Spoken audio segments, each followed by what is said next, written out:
반갑습니다. 뭐 여기 오신 분들이 좀 나라를 걱정하는 우리 애국 시민이고, 우리도 여기 있는 분들이 힘을 모으시면 우리 앞으로 우리나라가 좀 잘 되지 않겠느냐 하는 생각이 좀 듭니다. 저는 그 정치를 좀 하시는 분들은 이 역사책을 좀 봐시면 하는 그런 생각을 가지고 있습니다. 이 역사가 책을 보면 그 인물이 지금 아무리 문화와 문명이 변하더라도 1000년, 2000년 전에 있던 그 우리 인간들의 생각과 또 지금의 사람들이 비슷하다는 거죠. 그래서 이제 우리가 그런 역사를 보면서 이런 것은 본받아야 되고 이런 것은 우리가 버려야 되겠다 하는 그런 그 의미가 있기 때문에 우리 또 정치를 하시는 분들 또 사회 지도층들은 역사 공부를 좀 많이 하셔서 하는 그런 좀 부탁을 좀 드리고, 여기 또 우리가 시의원, 구의원들도 놓으시는 분도 있고 구청장 놓으시는 분이 있는데 시간이 좀 되면 우리가 정치를 하려고 하면 필독서, 많은 필독서가 있지만 제가 좀 권하고 싶은 필독서가 다산 정약용 선생의 목민심서, 요거는 한번 읽어보시는 게 좋을 것 같고, 그 다음에 중국의 당태종의 정간정료, 이 책도 한번 탐독하는 게 좀 도움이 될 것 같아요. 그 일본의 그 개화, 메이지 유신의 주역인 32살의 젊은 나이로 죽었는데 사카모토 로마라는 분이 있어요. 그 일본에서 가장 존경하는 분이 세 사람이 있는데, 오다 노부나가 직전 신전하고 도쿠가와 이에야스 덕천강하고 사카모토 로마입니다. 이분이 일본에서 가장 존경을 받는데, 일본 명치 유신, 메이지 유신이 66년도에 675년간 유지되던 에도 막부가 그 전에도 막부가 있었어요. 멸망을 하고 망하고 왕정 복고가 됐어요. 그런데 66년에 성공을 해가 67년도에 대정봉안이라고 왕정 체제가 되는데 11월 달에 그 에도 막부 사람들한테 피살이 됐어요. 아주 젊은 나이에 죽어버렸는데, 이 사카모토 로마라는 분, 그 일본의 오늘날 있게 한 그 주역입니다. 그 다음에 중국 역대 간신들을 그 모아놓은 책인데, 간신은 어떻게 정치를 농락하는가. 이 나라가 이 망하는 것은 많은 사람이 아닙니다. 몇 명의 간신, 어떨 때는 한두 명의 간신에 의해서 전부 다 망해가는 거거든요. 그거는 내가 하나하나 예를 들어서 나중에 말씀을 좀 드리겠습니다. 우리 역사에 제가 좀 안타깝게 생각해요. 이 불행이 22대 정조가 좀 더 오래 살았으면 하는 그런 아쉬움이 있어요. 한 24년간 집권을 했는데 48살에 안타깝게 돌아갔어요. 이분이 한 20년 더 살아도 우리 역사가 좀 달라지지 않겠느냐 하는 생각이 들고, 정조 대왕의 아들이 순조인데, 순조는 그 11살에 왕이 됐어요. 11살에. 그게 뭐 정치가 되겠습니까? 그런데 정치를 잘 못했어요. 그 안동김 씨 그 세도정치에서 이제 정치를 잘 못하고, 그 아들이 효명시대라고 있었는데 이분이 아주 똑똑했어요. 그래서 이제 역사가들은 효명세자가 더 오래 살았으면 제2의 세종대왕이나 정조가 됐겠느냐. 근데 이분이 22살에 갑자기 죽어버렸어요. 그래서 우리에게는 가장 그 불행 중에 큰 불행이죠. 그리고 나서 이제 홍행세의 아들이 헌종인데 8살에 왕이 됐어요. 8살에. 정치가 잘 안 되죠. 그 다음에 그 강화도령, 철종, 나무꾼, 강화도 유비 돼가지고 나무 하다가 19살에 졸지 왕이 됐거든요. 그 다음에 또 고종은 12살에 연날리기 하다가 또 왕이 됐어요. 근데 이 정치가 그 한 말에 제대로 될 수가 없는 거죠. 그러니까 이제 외척이 쇄도를 부리고, 그러니까 우리가 나중에 이제 일본의 식민지가 되는 불행한 사태가 생기는데, 참 이거는 어떤 역사의 아이러니라고 할 수가 있는 겁니다. 제가 오늘 그 주 내용 중에 제가 가장 강조할 부분이 지도자의 덕목입니다. 지도자가 갖춰야 할 자질, 덕목인데, 다산 정용용 선생의 그 목민심서를 아까 제가 말씀을 했는데, 이 목민심서는 베트남의 국부가, 나라의 아버지가 호지명입니다. 호지명인데, 이분이 평생 동안에 머리맡에 이 목민심서를 항시 머리맡에 놓아놓고 책을 읽었답니다. 그 호지명이. 그 다산 정양훈 선생님이 이야기하는 지도의 덕목은 5가지가 있습니다. 첫째는 자신을 먼저 다스린다. 수신제가 아무리 똑똑해도 수신제가 자신을 다스리지 못하면 이거는 좋은 정치를 할 수 없는 거예요. 지금 우리 정치인들 보는 것 보면 참 희한한 사람들 많지요. 이거 자신을 먼저 다스려야 된다. 두 번째는 백성을 제 몸같이 아껴야 된다. 백성을. 세 번째는 아래 사람을 잘 다스려야 된다. 지도자는 똑똑한데 사람 잘못 써가지고 나라 망치는 경우 굉장히 많거든요. 아까 제가 간신히 얘기했지만도 네 번째는 100년의 안목을 가져야 된다. 이 위대한 지도자는 앞으로 10년, 100년이 어떻게 될 것인가를 갖다가 예측하는 사람이 되어야 되는 거죠. 마지막으로 5번째는 한 점 부끄러울 없이 떠나야 된다. 마지막에 떠날 때 돈보따리를 싸들고 가면 안 된다는 거죠. 한 점 부끄러움 없이 떠나야 된다. 이것이 이제 다산 정양훈 선생이 그 강조하는 지도의 덕목입니다. 그 다음에 그 우리 역사 공부하신 분들은 좀 잘 알겠지만도 로마 시대의 오hen제, 로마의 전성기를 일컫던 5분의 황제가 있는데 그중에서 가장 정치를 잘한 분입니다. 네르바, 트라이누스, 그 다음에 하이드레누스, 안토니우스 피누스, 마르쿠스 아우렐리우스. 마르쿠스 아우렐리우스라는 이분이 그 아주 훌륭한 우리나라 세종대왕 같이 훌륭한 분이면서 철학자입니다. 이 철학자 명상록이라고 책을 지은 분인데 이분이 강조하는 지도의 정책 덕목은 4가지입니다. 지혜로워라. 지혜. 두 번째는 정의감이 강해야 돼요. 정의감. 세 번째는 강연성. 강해야 된다. 그 다음에 절제력. 자기 자신을 컨트롤해야 된대요. 절제력.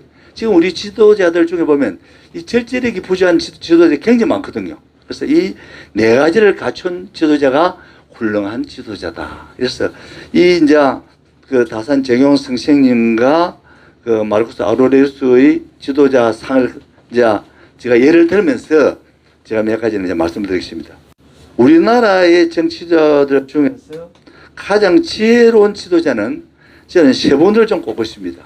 뭐 또 4분 하면 정조들 세종대왕, 이승만 대통령, 박정희 대통령, 또 한 번 더 이으면 뭐 정조, 뭐 이런 분인데 뭐 세종대왕은 제가 설명하지 않더라도 한글도 만들고 예민사상, 그 다음에 집행전 만들어 가지고 많은 학자들, 그 다음에 심지어 그 동네 그 노비 간비의 아들인 장영실 이런 사람들 불러가지고 신분이 고하를 따지지 않고 적재적소에 인물을 갖다가 배치해가지고 처우기도 만들고 한 그 유명한 세종대왕. 그 다음에 이승만 박사. 이 이승만 박사와 박정희 대통령이 없으시면 우리 오늘 대한민국이 없습니다. 이승만 박사가 있기 때문에 우리가 대한민국 우리가 살고 있는 거죠. 이승만 박사가. 이분이 그 미국의 프린스턴, 하버드, 조지 워싱턴 대학에서 이제 그 학사, 석사, 박사를 받고 한 분인데 아주 애국자입니다. 애국자인데 판단력이 아주 정해요. 국제 정세에 아주 밝았어요. 그래 이제 이분이 45년 말에 한국에 들어서 보니까 그 처음에는 우리 신당 통지를 주장했거든요. 유엔에서 반대를 하고 이 남북의 그 통일 정부를 만들고 생각하니까 북한은 이미 46년부터 공산화가 되어버린 거예요. 도저히 남북 통일은 불가능하다고 판단한 거죠. 그래서 대한민국 남한만의 단독 정부를 갖다가 주장했어요. 그러니까 여기 반대한 사람이 백범 김구성 선생님하고 김규식이라든가 몽양 여우랭이라든가 이런 사람들이 반대를 했어요. 이서방 박사의 뚝심이 없으시면 절대로 대한민국은 성립이 될 수가 없습니다. 이분이. 그 다음에 또 유엔 6.25 사건이 터졌을 때 빨리 유엔에다가 협조를 구하고 미국과 유엔이 참여한 거죠. 그 나라를 구했고, 그다음 가장 잘한 부분이 뭐냐면 한미 방위 조약입니다. 한미 방위 조약. 한미 방위 조약을 안 만들어지면 그 우리나라는 공산화됐어요. 이미 공산화됐습니다. 이승만 박사. 근데 이분이 이제 실수가 뭐냐 같으면 사람을 잘못 쓴 거예요. 사람을. 그때 이제 1950년대 6.25 사변대 나이가 만 75세입니다. 집에서 16살인데 그때 이제 국방장관이 신성모라는 사람이 신성모. 이거 영국에서 이제 공부를 한 선장 출신인데 이는 군사에 대해서 아무도 몰라요. 해군에는 조금 아는데 이분이 이제 그 우스개로 아주 아침에 대갑니다. 그 이승만 박사보다 아버지 크고 조금 이야기하면 눈물 흘리고, 그러니까 이승만 박사가 자기 이야기하면 감동을 받고 눈물을 흘리니까 이 신승무를 굉장히 좋아한 거예요. 내무부 장관도 시고 국방장관도 시거든요. 이게 6.25 터지고 나서 전혀 대처를 못한 거예요. 그때 우리 백선윤 장관의 정일근 이런 분들 없으시면 우리나라 이거 지금 존재 안 합니다. 신승무를 국방장관으로 시킨 거예요. 또 이 신승무가 거창 양면 학살 사건 알죠? 그 다음 국민방위군 해가지고 수만 명이 죽었어요. 이 신승무가. 이 신승무를 잘못 발탁한 거예요. 두 번째는 이기붕을 잘못 쓴 거예요. 이기붕. 비서 출신인데 국회의장하고 1956년도에 부통령노가 장면에 떨어지거든요. 그 다음에 60년대에 그 당시에 조병호 박사는 미국에서 치료하다가 돌아갔어요. 자기는 이승만 박사는 대통령이 된 거예요. 이미. 선거할 거 없이. 그런데 이기붕이 부통령실에 가다가 3.15 부정선거 만들어가지고 이승만 박사가 하와이로 쫓겨가버린 거예요. 이 사람 잘못 써가지고. 나이가 벌써 뭐 60년대에는 만 85세니까 판단력이 흐려지겠습니까? 지금은 우리 오래 살지만 옛날에는 한 60몇 되면 다 돌아갔거든요. 그러니까 이제 이분이 말년에 그 가장 큰 원인 중 하나가 자기 부인이 프란체스가 있습니다. 오스트리아 출신인데 우리 한국말을 아예 못했어요. 그러니까 자기 통역을 누가 해놓으면 되면 박마리아 이분이 부인인데 여의대 교수하고 학장까지 했는데 이 아주 프란체스가 비율을 잘 맞춘 거예요. 그러니까 이제 박마리아 마르크면 이 프란체스카 여사가 다 들은 거예요. 그래가지고 자기 그 이기붕의 아들 이강석이를 양자로 준 거거든요. 그러니까 막 이 이기붕이 키워주려고 하다가 이승만 박사가 망해버린 거예요. 근데 우리 박정희 대통령이 좀 안타까운 게 박정희 대통령이 우리 산업화를 이룬 분 아닙니까? 그죠? 대단한 분인데 뭐 고속도로, 포항제철, 중하공업 이래서 이제 그 당시에 우리 국민 소득이 70%이 채 안 됐어요. 필리핀은 우리 몇 배 됐거든요.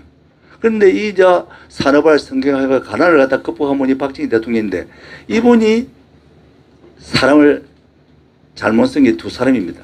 김형욱이하고 중앙정부부장 인권 탄압해가지고 사람들 많이 핍박을 했어요.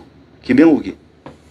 그 다음에 차지철입니다. 김재규도 나쁜 놈이지만 또 더 나쁜 놈이 차지철입니다. 둘이가 서로 권력 경쟁하다가 이래가지고 박정희 대통령이 시해된 거예요. 이 차지철을 잘못 쓴 거예요. 또 김재규도 육사 이기 동기고 고향 후배인데 이것도 나쁜 놈이고 이 사람 잘못 써가지고 박정희 대통령이 불행을 간 거예요. 그래서 이 사람을 잘 써야 됩니다. 이 지도자는 사람 잘못 쓰면 자기도 망하고 나라도 망합니다. 그래서 이거 이제 우리가 깊이 생각을 해야 되거든요. 그래서 우리가 이제 두 번째 100년의 안목을 가지지 못한 지도자. 그래서 우리가 참 안타까운 게 100년의 안목을 가지지 못하고 판단력이 없는 분들이 지도자에 많아요. 여러분들 그 갑신정면 알지요? 1884년도에 갑신정면 그 주역이 김옥균, 박윤호, 홍정식이, 서강범, 서재필 이런 사람입니다. 그런데 이 김옥균의 사람이 굉장히 똑똑했어요. 안동겸 씨 이제 그 양만 집안의 자제인데 이분이 갑신정을 일으킬 때 33살이었어요.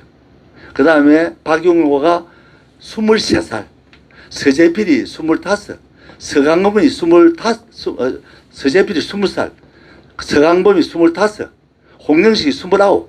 이 20대 아들이 이제 이 갑신정을 일으켰거든요. 그런데 이제 준비가 안 됐어요.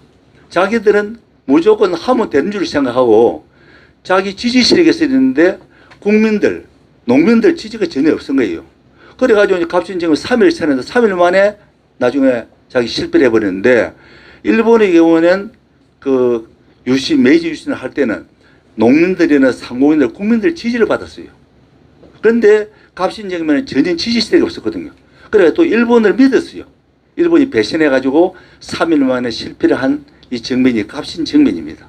근데 박용호는 또 더 판단을 더 잘못한 게 갑신정면에 일본의 그 김옥균은 망명을 해가지고 홍종호라는 사람들 상해에서 죽었거든요.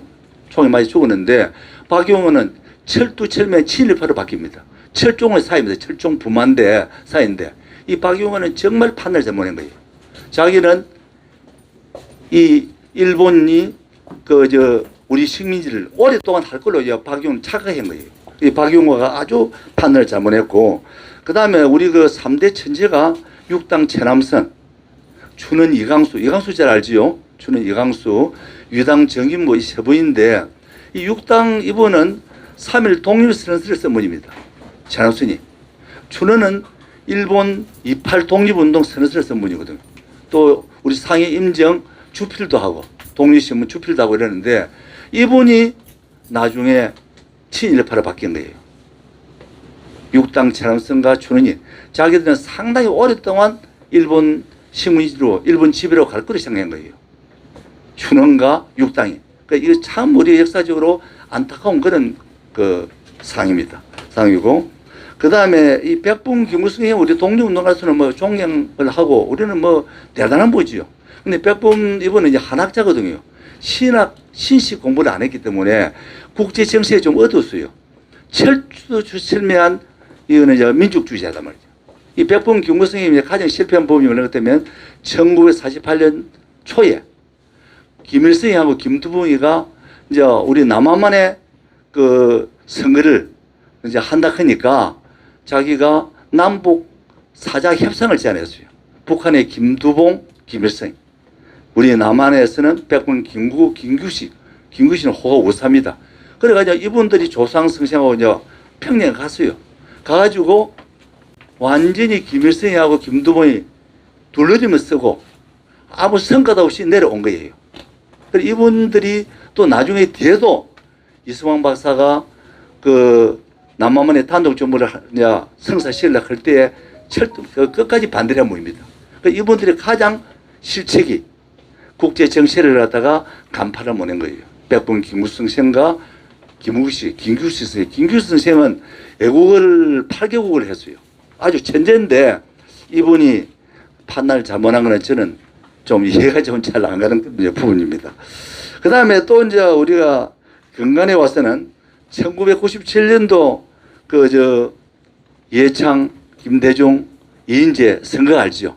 그런데 이 이인재 이 양반이 자기가 신당을 만들어가지고 놓아버렸거든요. 그때부터 우리 대한민국이 좌파까지 정권이 들어서면서 상당히 문제가 이제 발생이 된 거예요. 이인재 씨가.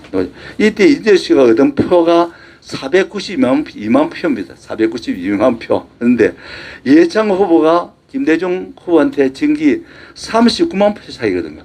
10분의 1만 얻어도 이해창이 된 거예요.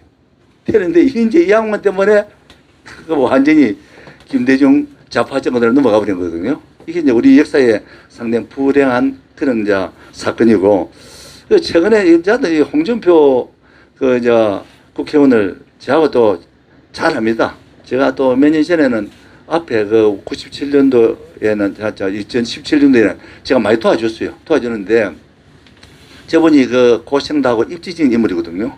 또 순발력도 있고 머리도 좋고, 안철수 양반도 의사하고 벤처 사과로서 백신 개발하고 유명한 분 아닙니까?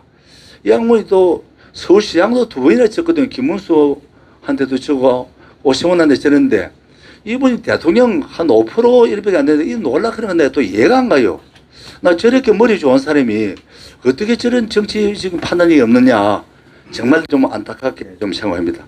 그리고 역사적으로 우리가 깨끗하게 승복한 분이 정치에 3분이 있는데 해공실익이 선생입니다. 1956년도에 조병호 박사하고 민주당 대통령 후보에 하다가 흔쾌히 승복을 하고 도와줬거든요. 그 다음에 60년도에는 조병호 박사하고 장면하고 또 그때 아름다운 모습을 보였어요. 그 다음에 김영삼, 이분이 IMF를 가져왔지만은 또 매너는 좋아요. YS가 1972년도에 김대중, 김영삼, 이철성 세 사람이 이제 경쟁을 했는데 1차에 가반수 투표를 못 해가지고 안타깝게 자기가 1차에서 이제 통과가 안 되거든요. 2차 결선 투표에서 이철성이가 전북 출신 아닙니까? 이철성이가 김대중을 밀어뺐어요. 이래가지고 역전돼가지고 김영삼이 졌거든요. YS가 졌거든요. 그런데 그 선거에 이 김영삼 전 대통령이 정말 열심히 자기를 같이 도와주십니다. 그래서 우리가 그런 좀 아름다운 모습을 우리 좀 답습을 했으면 하는 그런 좀 생각을 저는 가지고 있습니다. 그 다음에 교육감 선거에 대해서 제가 그냥 간단하게 좀 말씀을 드리겠습니다. 지금 이 교육감이 현재 진보 좌파 교육감이 14명입니다. 보수는 3명, 대구, 경북, 대전 이제 교육감 10명을 빼고 14명이거든요. 14명인데 이 정교조 출신들이 대부분입니다. 진보인데 이 이제 진보 교육감이 들어서고 나서 잘못된 교육 정책을 제가 간단히 말씀드리면 혁신학조라고 정교조 거점학조입니다. 정교조 거점학조.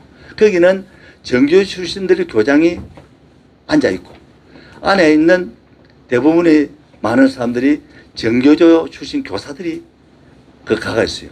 그래서 우리는 이제 이 혁신학조를 정교조 거점학조인데 전국에 2165개를 만들었어요. 2165 계속 만듭니다. 돈도 갖다 주고. 네. 그 다음에 무자격 교장 공모제. 교장하려고 하면 교감하고 이제 부장 교감 이제 거쳐야 되는데 자격 없는 교사가 교장을 해요. 뭐 교사가 교장을 할 수 있는데 이게 문제인 거예요. 이거는 이제 정교조 출신 무자격 이제 이 사람들을 교장을 만들고 해서 만든 거거든요. 지금 현재 351명입니다. 그래서 지난 5년간 정교조 출신이 71%가 그쪽에 특채가 됐어요. 이게 이제 문제라는 거죠. 그 다음에 또 이제 근간에 그 사립학조는 우리가 그 자율성을 좀 줘야 되거든요.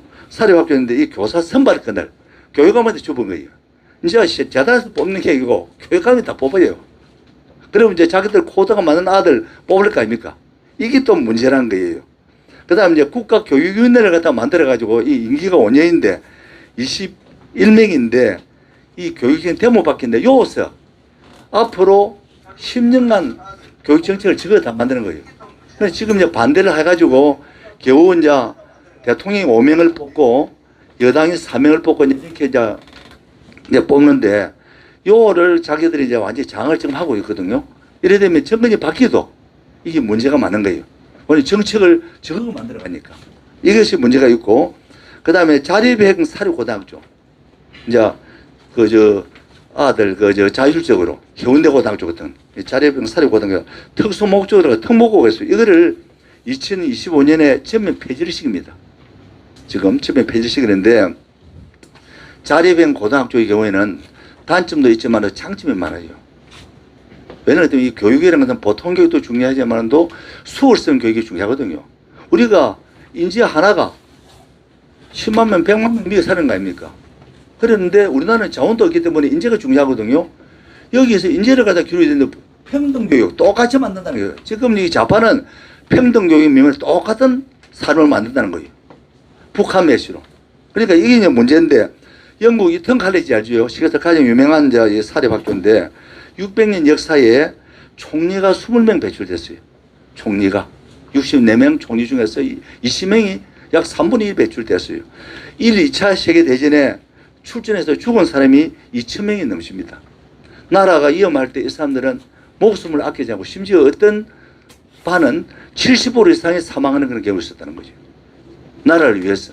지금 우리나라 같은 경우에 보면 지도층들 제일 먼저 도망간 사람들이 지도층입니다. 어떤 문제가 전쟁이 났을 때 이게 애국심이 없는 거예요. 우리 여기 계시는 분한테 애국심이 없습니다. 그래서 이런 자율형 사립학교를 없앤다는 것은 정말 문제가 많은 거죠. 전북에 가면 상상고등학교가 있는데 우리 옛날에 공부했을 때 홍성대시의 수학정석 공부했죠. 수학정석. 이번 수학정석을 해가지고 돈을 버린 거예요. 그 돈을 439억을 투자했거든요. 이게 전북에서 지금 조만간 없애려고 전북 교육감이 해란이 되었어요. 상상고등학교를. 정말 문제 아닙니까? 그 다음에 이제 가장 큰 문제가 지금 우리 젊은 세대들이 30, 40대가 진보 좌파로 많이 넘어가 있죠. 그 가장 큰 원인이 뭐냐면 이념교육입니다. 이념교육. 역사교육 시킬 때 이 사람들이 가장 우리 정치에 주서 나쁜 지도자를 이승만 박사하고 박진 대통령을 자기들은 이야기하고 있어요. 그 사람들입니다. 이승만 박사 때문에 통일이 안 됐다. 난 못 본다 됐다. 박정희 대통령이 인권 탄압해가지고 문제가 많다. 그래서 아주 박정희 대통령 이승만 박사를 나쁘게 평가하고 있어요. 우리 역사를. 오히려 북한을 갖다가 더 좋게 보고 있거든요. 이 이념교육 때문에 애들이 지금 세뇌가 다 돼버린 거예요. 그래서 이제 이런 부분은 우리가 이제 반드시 고치기 위해서는 우리 보수 쪽에서 교육을 많이 돼야 되는 겁니다. 그런데 이 교육감 직선제 이후 진보 교육은 많이 당선되는데 그 이유가 몇 가지만 제가 말씀을 드리겠습니다. 그 추진위원회, 저도 이 단일화 추진위원회를 하고 있는데 우리 부산은 다행히 하나로 지금 통일이 되는데 지금 서울하고 지금 경남 이런 지역에는 단일화 교육이 3개입니다. 3개. 2017년도에 18년도에는 우리 저 김승현 우리 학장호가 계시는데 그때는 전국에 4개였어요. 4개. 이게 서로 대립을 하다 보니까 단일화가 안 되고 어떨 때는 A란 기구, 뭐 올바른 교육감, 뭐 일선본, 또는 우리감 이래가지고 그 후보들이 각자 노는 거예요. 이게 이제 문제가 가장 큰 겁니다. 두 번째는 결과에 승복을 안 합니다. 우리 김수영 교수가 계시지만도 자기가 여러 가지 예고 활동 때문에 이제 결선에 올라가거든요. 자기가 스스로 나를 위해서 나는 양보하겠다. 근데 저런 분들이 있어야 되는 거예요. 나중에 결과 승부 안 합니다. 결과 승부 안 해요. 이게 이제 우리 보수의 가장 문제입니다. 그런데 진보 좌파는 치열하게 경쟁하다가 승복을 해요. 이 사람들은. 그게 이제 우리 보수가 배워야 됩니다. 그게 안 되면 보수의 희망이 없습니다. 저는 없다고 생각합니다. 그 다음에 시민단체하고 정치권도 문제가 있습니다. 진보 좌파는 지휘를같이 도와줍니다. 국회의원들도 도와줘요. 그런데 보수는 뭐 먼 산 쳐다보고 있습니다. 아주 속입니다. 이게 또 우리 폐인의 가장 큰 문제점입니다. 이거를 고치지 않으면 이 선거 우리 해봤자 별 성과가 없는 거예요. 예, 김석용 교육감에 대해서 제가 이제 문제를 좀 제기를 하겠는데 지금 내년 까지 이제 초까지 6월 1일 선거인데 8년 임기가 되거든요. 10원 이제 노겠다 12년 하겠다고 이제 출마 선언을 했어요. 김승규. 예, 뭐 제가 진보라고 좌파라고 제가 이제 비난하는 게 아니고 자금 돌아가는 게 좀 문제가 많아요. 첫째, 부산의 학생들의 학력 저하가 아주 심각합니다. 우리가 이제 제일 교육 중에 중요한 게 인성교육하고 학력 신장 아닙니까? 이제 학력이 아주 낮아요. 그 심지어 경남이라든가 강주, 대구, 대전보다도 더 떨어지고 있어요. 떨어지고 있고, 우리가 이제 보통 시도 평가를 가지면 많이 보는 것이 일반계 고등학교 서울대에 진학이 한 몇 프로 하는가, 이거를 좀 우리가 좀 많이 보는데, 2020년도에 제가 조사를 해보니까 전국 10위라요. 전국 10위. 우리 부산이. 근데 제2도시가 맞습니까, 이게? 그래서 지금 61명에 3.4%, 3% 진학을 했더라고요. 그러니까. 학력 현상이, 그 저하 현상이 아주 심각하고, 그 다음에 우리 인사가 중요하거든요. 인사가 만사인데, 이 인사를 할 때 외부 인사를 많이 발탁합니다. 우리가 이제 그 공무원들 국어부터 이제 주로 들어 올라가가지고 가장 자기들이 그 힘을 가지는 게 진급이거든요. 열심히 이제 노력하고 공부하고 하는데 진급이 중요한데 외부 인사를 한 40명 데리고 와버렸어요. 그것도 3급, 4급, 5급, 6급, 7급 이래가지고 그런 게 밑에서 올라갈 수가 없는 거예요. 지척근들, 심지어 사성구 고위원 출신을 뭐 고위 공무원으로, 예? 뭐 또 자기 선거할 때 도움 주는 사람 상급 공무원으로 이래 이제 꼽아나니까 이게 이제 안에 내부에 그 불만이 엄청나게 많은 거예요. 그러니까 이제 그 밑에서 이제 열심히 하는 사람들이 희망이 없는 거죠. 그 다음에 일반직 사무관이 얼마 전에 사망을 했어요. 그러니까 부산의 청렴도 자기가 강조한 게 청렴도는 잘한다 했는데 뭐 15위, 6위 되고 그러니까 이제 자기들 구실을 찾기 위해서 사무관이 어디 풍문에 좀 뭐 돈을 좀 얻어먹다 하는 뭐 그런 이야기 들은 것 같아요. 그 검찰에 고발을 해버렸어요. 이 친구가 죽어버렸어요. 죽어버렸는데 나중에 죽고 나서 조사해 보니까 그 자기들이 주장하는 그게 사실이 아닌 거예요. 증거 불충분으로 무죄가 돼버렸어요. 가가 죽어버렸어요. 이런 그 사태가 발생했고 또 이제 실수주의 구급 공무원 애가 응시생이 자살한 사건이 발생했습니다. 공무원 시험을 치는데 그런데 얘가 부산공고 애인데 이제 학교 통지서를 받았어요. 1시간 후에 안 됐다는 또 번복도 통보를 받은 거예요. 그래 애가 이제 질문을 한 거예요. 왜 내가 떨어지느냐? 그러니까 면접에서 떨어졌다. 얘가 3명을 뽑는데 3등을 했어요. 그래서 5등짜리가 되고 3등은 얘가 떨어진 거예요. 그래서 이제 자기들 이제 이야기가 5등짜리는 면접에 올 상을 받았고 3등짜리 가는 중을 받았다는 거죠. 이 면접에 그게 있을 수가 없는 게 얘가 또 반장 출신인 거예요. 그러니까 이제 학부모가 교육청 앞에서 이제 데모도 하고 그래서 얼마 전에 그 교육감 고발을 했어요. 이 학부모들이. 또 이런 또 인사에 대한 문제가 또 발생했어요. 그래서 우리가 제일 중요한 교육에서 가장 중요한 게 우리가 안전과 생명 아닙니까? 그죠? 자기 부하가 죽고, 그 다음에 응시생이 죽고, 이제 이런 문제가 이제 발생이 이제 된 거예요. 그 다음에, 지금 제가 볼 때는 윤석열 후보가 스타가 된 게 두 사람한테 된 겁니다. 조국이하고 추미애 때문에 말이에요. 조국, 추미애가 1등 공신입니다.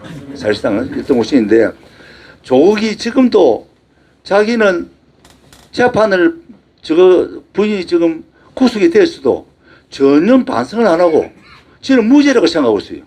조국이. 윤미향이도 마찬가지고. 그 들어간 사람들 한명숙이도 마찬가지고. 대법원 판결 나도 그 사람 승복 안 해요. 판결 잘못했다고.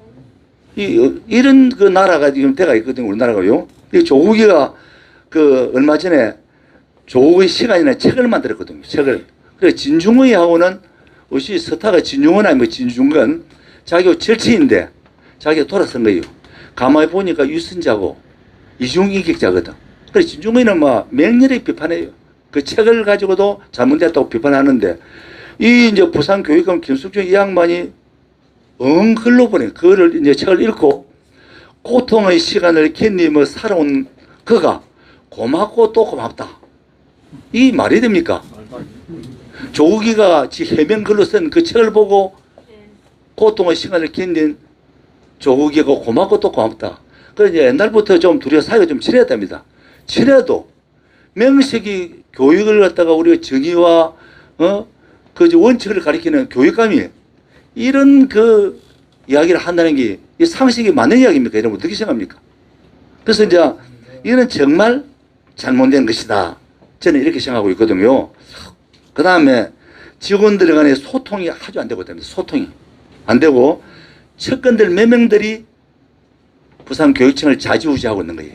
지금 김석준. 그 다음에 김석준 교육감은 제가 이제 과거의 경력에 대해서 조금 더 설명드리겠습니다. 과거의 민주노동당 부산 지부장, 시당 위원장, 진보신당 당 대표, 시당 위원장 출신입니다. 그래서 진보신당 후보로 두 번에 걸쳐서 부산시장에 출마를 했어요. 하고 비례대표를 포함해가지고 두 번 또 국회의원을 놓았고 2012년 대선에는 문재인 후보 선대위원장을 했어요. 그래가지고 이 이제 교감 선거에 문제가 있는데 이 사람들이 이런 과거의 전력을 알면 김석준 찍어주겠습니까? 안 찍어주지요. 그러니까 이 시민들이 전혀 몰라요. 아는 사람들은 내 같은 사람은 몇 사람을 알고 근데 TV 많이 나오고 이름 많이 알려지니까 그거 보고 찍어주는 거예요. 이게 이제 교육감 선거의 명점입니다. 바로 깜깜이 선거입니다. 깜깜이 선거. 그러니까 무조건 이름만 많이 나면 되는 거예요. 과거에 무슨 짓을 하든지 간에. 그래서 이제 이런 인물이 이제 이 김석준 이제 교육감인데 그 이번에 또 삼선을 논하는 거거든요. 그래서 이제 이 교육감 선거는 교원과 학부모를 제외하고 일반 시민들은 전혀 관심이 없는 깜깜이 선거이기 때문에 교육감 후보가 과거 어떤 경력과 전력이 있는지 모르고 매스컴이 많이 알려진 사람이 선거에 절대 유리한 이 선거 제도를 저는 바꿔야 된다고 생각합니다. 바꾸지 않으면 앞으로 계속 진보 좌파 교육감이 득세하지 않겠느냐 하는 그런 생각을 가지고 있고요. 2014년 교육감 선거에서 보수 후보가 6명이 출마했거든요. 그 반면 진보 후보는 김석준 후보 1명이 나왔어요. 그 6대1이지 6대1. 그러니까 될 수가 없는 거죠. 그때 이제 득표율이 이명희 후보가 22.2%, 박명은 후보가 20.4%, 김석준 후보가 34.67%, 34.67%까지 된 거예요. 그때 만일에 이명경, 박명은 두 사람이 내가 몇 분 단일을 권했거든요. 이 단일을 안 하려는 거예요. 모 후보가 안 알려는 거예요. 그래서 그때 단일화를 했으면 이런 결과가 안 생긴 거죠. 그래서 이 단일화가 정말 중요합니다. 중요하고, 그 다음에 이제 우리 보수의 단결이 굉장히 중요하고, 근데 이 마지막으로 제가 이제 그 김용욱이 알죠? 도올 김용욱이. 그 이제 좌파 중에 좌파입니까? 이 양반이 이 말은 맞는 말이 같아요. 내가 김용욱이 별로 좋아하지 않는데, 도올 김용욱 교수는 2014년 교육감사 선거에서 진보 진영이 14명이 당선되자 내가 단언하건대 노무현이 대통령에 당선된 것보다 더 큰 역사적意义를 갖는 사건이라고 생각한다. 이 여러분들 이 김용욱이가 옳은 이야기했어요. 이 이제 좌파 13명 된 게 대통령 되는 것보다 더 중요하다는 거예요. 지금 보수교육감 14명이 국회의원 50명 떨어진 것보다 더 지금 영향이 큽니다. 교육감 선거가. 그만큼 이제 중요한 거예요. 그래서 김용욱 이 교수를 갖다가 이제 우리가 말을 타산지수로 삼아야 되겠고, 이번에는 우리 자유민주주의 수호를 위해서 정권 가져와야 되고, 교육감 우리 보수가 많이 가져와야 됩니다. 그래야 대한민국이 살고 대한민국이 제대로 유지될 수 있는 겁니다. 이상입니다. 감사합니다.